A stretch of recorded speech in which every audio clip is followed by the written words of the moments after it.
But TJ Watt, that's what it's all about. That brother, if he's healthy and on that football field, ain't no way in hell all three teams in the AFC North are going to be ahead of the Pittsburgh Steelers. Somebody going to fall.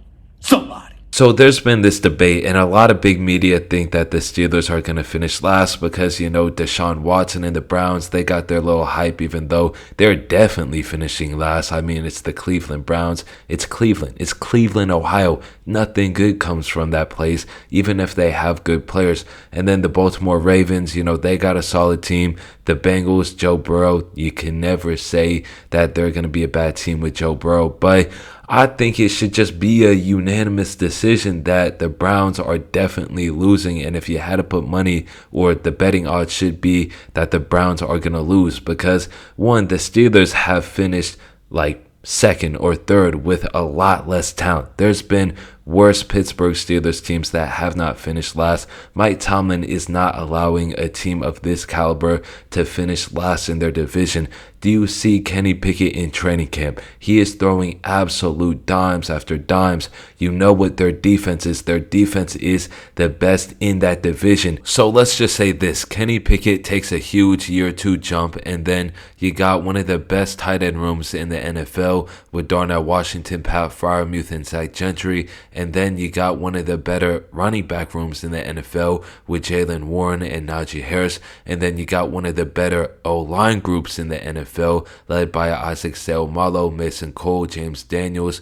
I mean, Broderick Jones, he's only a rookie, but we know the talent level that he has, and Chuck Okorafor on the right side. Then you go to the wide receiver group. In fact, I heard somebody say that the Browns wide receivers were better than the Steelers wide receivers, and I'm like, that's absolutely ridiculous. I think that Donovan Peoples-Jones is a very good wide receiver, but is he on George Pickens' level? No. Has he ever done what Allen Robinson has done in the league? No. Is he better than Deontay Johnson? No. Okay, well, Calvin Austin, you can say that because Calvin Austin hasn't actually played a snap yet, but Elijah Moore, was he really that good last year, or am I missing something? He's been good in training camp, trust me, he has, but you just can't have 446 yards and say that he's going to be the super weapon that is going to lift the Browns wide receiving corps over the Steelers wide receiving unit, right? So while he did have Zach Wilson, I saw times on tape, I was watching the All-22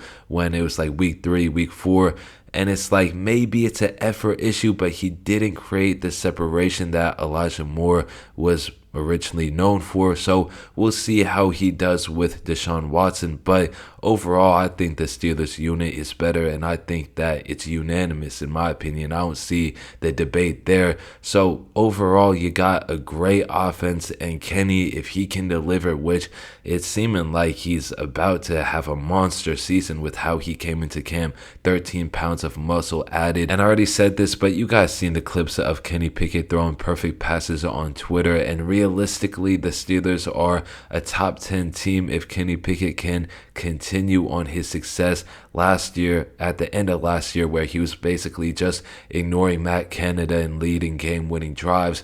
And then, you know, coming into this year, that big year two leap that all these quarterbacks are seeming to make nowadays with Joe Burrow and Lamar Jackson, just to name a few in the division.